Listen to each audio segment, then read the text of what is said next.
철권은 게임사의 정말 각별한 게임이죠. 90년대 초 소니는 플레이스테이션을 개발하면서 3D 게임을 개발할 수 있는 환경을 강조했는데 정작 개발사들은 귀를 기울이지 않았어요. 사업성을 찾지 못했던 거죠. 그런데 한 게임이 나오면서 시장의 흐름이 바뀌는데 바로 버추어 파이터였습니다. 이 게임은 3D로 얼마나 훌륭한 체험을 할 수 있는지 증명했고 이후 게임사들은 너나 할 것 없이 3D 게임을 개발하는데 그중 하나가 바로 철권이에요. 그런데 이런 표현이 좀 이상한 게 지금 버추어 파이터는 명맥이 끊겼고 반면 철권은 3D 격투 게임의 대표 주자 중 하나거든요. 그리고 그 팬층은 상당히 탄탄하죠. 그런데 최근 철권 8이 화제에 올랐습니다. 비슷한 시기에 나온 용과 같이 8이 3일 만에 100만 장을 팔았는데 정작 철권 8의 판매량은 공개되지 않았거든요. 판매량 공표가 뭐가 중요하냐? 예전엔 게임을 홍보하기가 쉬웠습니다. 영화와 같은 그래픽, 엄청난 개발 능력, 명작의 속편 이런 말만 집어넣으면 게임이 불티나게 팔렸죠. 그런데 최근엔 다릅니다. 엄격한 심사로 유명했던 잡지가 완성되지도 않았던 게임에 만점을 준 이후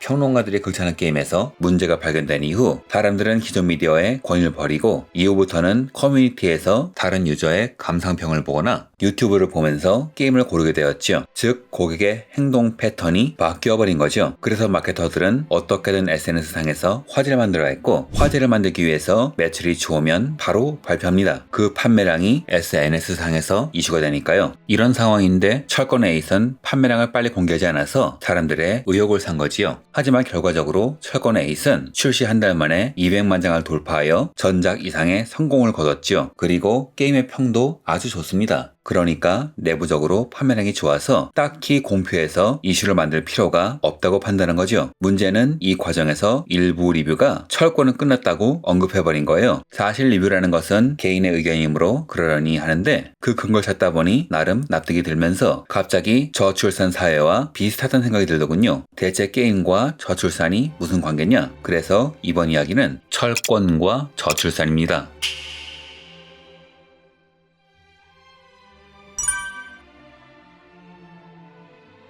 저출산은 많은 분들께서 다루시는 좋은 이슈죠. 기성세대가 살아남기 위해서 가장 중요한 문제니까요. 저도 여기 관심이 많아서 국제기관에서 근무하시거나 관련 연구를 하신 학자들의 강연과 책을 자주 보는데 여기서 많이 언급되는 것이 바로 진화의 과정이란 말입니다. 즉 저출산은 진화의 형태가 나은 생존 방법이란 것이죠. 제가 철권, 정확히는 대전 격투 게임을 보면서 저출산을 떠올린 이유입니다. 대전 격투 게임은 어떤 진화 과정을 거쳤는가? 1992년 캡콤의 스트리트 파이터 2가 발매되면서 세상은 대전 격투 게임의 시대를 맞습니다. 혼자서만 하는 게임이 아니라 살아있는 인간과의 두뇌, 심리 싸움에 사람들은 너나 할 것 없이 빠져들었고 고객들이 눈덩이처럼 불어나자 여러 회사들은 이후 수많은 대전 격투 게임을 내죠. SNK 같이 크게 성장한 메이커도 있었고 거기까지 안 가도 어느 정도 대전의 긴장감을 살리면 시장에서 좋은 성적을 거뒀습니다. 심지어 1편이 상업적으로 실패한 게임인 어드밴스드 VG 배리업을 지워놓자 대전 게임 요소를 대폭 강화하자 상업적으로 성공하는 등 세상은 대전 격투 게임에 열광하고 있었죠. 하지만 이 열풍은 오래가지 못했어요. 인간 사회의 속성 때문입니다. 진화, 문화 관련 서적을 읽다 보면 출산은 부를 추구하는 인간의 속성과 관련이 있단 말이 나와요. 농경사회에선 농사 짓는 게 돈이니까 농사를 지을 일손이 많이 필요했고 그러기 위해선 열심히 밤에 힘을 써서 아이를 만들어야 했죠. 하지만 이런 흐름이 바뀌어갑니다. 산업사회, 나아가 지식정보사회가 되면서 노동을 위한 인력이 줄어들게 되었어요. 산업사회는 기계가 다 해주기 때문에 지식정보사회는 컴퓨터가 다 해주기 때문에 대신 꼭 필요해진 것이 교육입니다. 그 사회를 운영하기 위해서는 사람 수는 적더라도 개개인의 교육 수준은 높아야 했으니까요. 그래서 사람들은 아이를 줄이고 교육에 투자하는 것으로 바꿨고 이런 상황이 이어지면서 오늘날은 고급 교육을 받은 AI 기술자가 아니면 저임금 노동만 하게 된다는 이론이 나오는 상황이 되었죠. 점점 먹거리와 생활 인프라는 줄어가고 그걸 남은 사람들이 경쟁하며 노리는 현 상황. 이로 인한 결과 성적표가 오늘날의 저출산일 텐데요. 저출산이 되면 자연스럽게 물건을 사는 사람들이 줄어들고 그러면 자연히 물건의 가격은 올라가고 그러면 더더욱 저출산이 가속화되는 현상이 벌어지면서 살아남은 사람들은 더욱 힘들어집니다. 그래서 이런 사회에서는 처음에는 사회초년생, 그 다음엔 중년들이 힘들어지고 나중엔 노인들을 청년들이 다 떠안는 상황이 되지요. 바로 옆나라 일본처럼 말이죠. 이 나라가 80년대 초호황기에 자산을 모은 노인 세대와 집은커녕 금융자산도 없는 젊은 세대와의 격차가 큰 나라입니다. 그리고 일본은 저출산이란 성적표를 받았죠. 우리나라는 상황이 다르지만 역시 아이를 낳긴 힘든 것 같아요. 기성세대는 말합니다. 우리 때는 단칸방에서 잘 살았고 중소기업 들어가도 잘 먹고 잘 살았다. 요즘 애들은 배가 불렀다. 하지만 이건 과거의 사실이긴 하되 현실 의식이 결여된 의견이라고 봐요. 8, 90년대 초에 집을 사신 분들의 얘기를 들어보면 내 집 마련을 하는데 들어간 돈이 놀랍게도 수천만 원 정도밖에 안 되더군요. 하지만 지금은 1억이 있어도 집을 못 사죠. 그리고 중소기업 들어가도 사는데 지장이 없다고 하시는데 과거엔 그게 맞는 말이었습니다. 과거엔 중소기업의 성장이 정말 엄청나서 대기업보다 급여 인상 폭이 더 높은 경우도 허다했거든요. 불과 IMF 외환위기 전까지만 해도 말이죠. 하지만 지금은 초봉은 물론 평생 소득도 대기업의 반도 안 되며 업무 강도란 모를까 근무 환경은 더욱 가혹합니다. 문제는 우리나라의 대기업 일자리 비율은 2021년 기준 13.9%니 대기업에 다녀도 내 집 마련은 어려운 지금 중소기업 다니면서 내 집을 구해서 잘 사는 건 상당히 어려운 미션이 아닐까 싶어요. 현재 소득으로는 나아질 가망이 없고 자녀의 미래도 보장된 사회가 아니다 보니 자연스럽게 고민을 많이 하다 보니 아이를 안 낳게 된 것 아닐까 하고 생각합니다. 그런데 놀랍게도 대전 액션 게임도 마찬가지 진화 과정을 거쳤어요.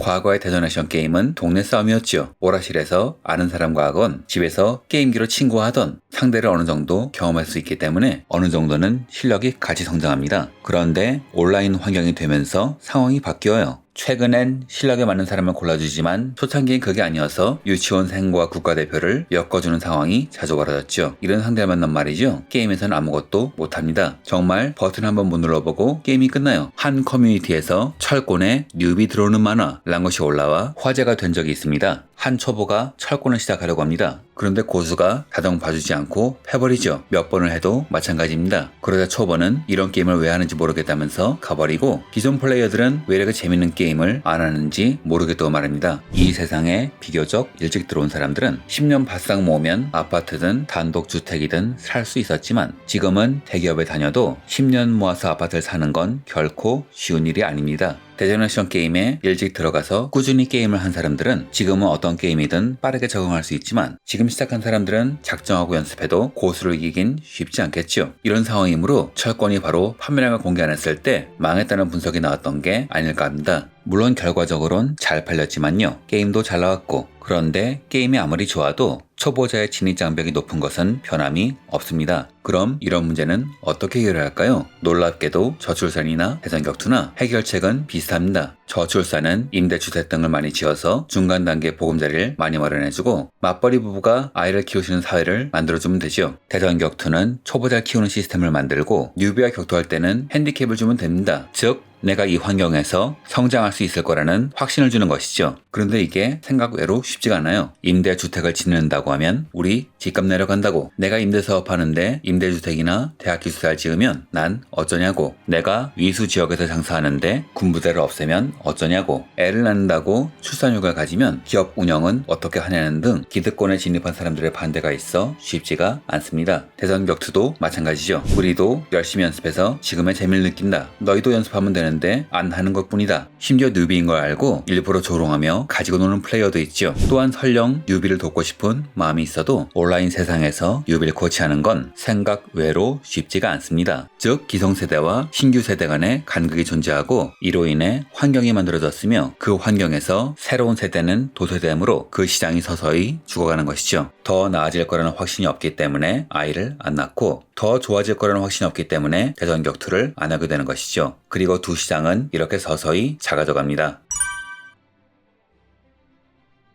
유저가 국민이라면 프로듀서는 정부겠죠? 이번 철권 8은 초보자를 위한 구제책이 존재합니다. 7편에선 리로이란 다루기 쉽고 강력한 캐릭터를 넣어서 초보자도 승리의 쾌감을 맛보게 했으며 8편에선 단축 커맨드 기능을 넣어서 대전 게임에 서툰 사람들도 충분히 싸울 수 있게 해줬죠. 다만 이제는 너무 늦어버린 것인지 대전 게임은 이미 초보자에겐 인기 없는 장르가 되었고 만드는 회사도 거의 없는 상황이죠. 아마 이러다간 언젠가는 소멸할지도 모르겠네요. 지금 플레이어들이 나이가 너무 들어서 동체 시력과 반사신경이 제대로 작동하지 않는 나이가 되면 말이죠. 저출산도 비슷합니다. 저출산은 뭘 잘못하는 과정이 아니라 그 과정의 결과를 보여주는 성적표죠. 그렇다면 어떻게 해야 할까요? 일부 학자분들은 저출산은 성적표이므로 출산 모양보다는 지금 사회를 잘 운영하는 것이 더 중요하다 말합니다. 하지만 그것도 쉬운 게 아니죠. 젊은 사람들은 가급적 낮은 금리로 집을 싸게 사고 싶어 합니다. 하지만 기성세대는 자기가 산 집을 가급적 비싼 가격에 팔고 싶어 하죠. 그리고 주택 가격의 상승폭이 은행 대출 금리를 넘는 세상을 원합니다. 물론 다는 아니고 일부겠지만요. 여하튼 새로운 세대와 기성세대의 이익이 충돌하는 경우가 생기는 거죠. 이건 장기적으로 보면 기성세대에게도 좋은 게 아닙니다. 연금, 의료, 택배 등의 사회 인프라까지 무너지게 되니까요. 그래서 기존 기득권은 오래 살려면 신세대를 반드시 살려줘야 합니다. 그런데 새로운 세대를 살리기 위해서는 자기 몫을 어느 정도 나눠줘야 하는데요. 그런데 사실 수십 년간 여러 책을 읽어봐도 책을 쓰기 위해서 여러 가지 자료를 찾아보고 학자분들과 인터뷰를 해봐도 신세대를 위해서 자신의 몫을 내어준 역사는 존재하지 않더군요. 스파르타는 기성세대가 끊임없이 전쟁을 하는 바람에 국력이 꺾였으며 로마는 기성세대의 사치를 위해서 젊은 사람 몫의 세금을 계속 올렸죠. 이런 현상은 이후 수많은 국가에서 되풀이되었으며 지금 한국도 마찬가지가 아닐까 합니다. 그래서 대전격투의 현재가 저출산 사회와 비슷하다고 봤어요. 물론 저만의 생각이지만요. 그럼 대전격투 게임은 현재는 어떤 상황인가? 제가 한번 해봤는데요. 버튼을 딱 2번 눌러봤습니다. 그리고 졌죠. 우리 사회는 어떠한가? 저출산을 극복할 수 있을까? 전 개인적으로 그렇지 않다고 봐요. 나 살기도 힘든데 남을 도와줄 여유가 어디 있냔 말도 이해가 가지만 다른 동네 아이가 놀이터에 오면 안 된다는 규정까지 만들더니 이젠 공원에서 공놀이하지 말라고 현수막까지 붙이는 상황이에요. 물론 그쪽의 상황도 이해가 안 가는 건 아니지만 적어도 아이를 낳는데 고민거리가 생긴 것은 확실합니다. 이젠 놀이터 없는 집에 살면 아이를 낳으면 안 되겠구나 하는 생각은 말이죠. 비교하긴 좀 그렇지만 대전격투를 사서 얼마나 할 수 있을까 하는 고민과 비슷하긴 하네요. 이상으로 영상을 마칩니다. 영상이 좋으셨다면 구독, 좋아요 부탁드립니다.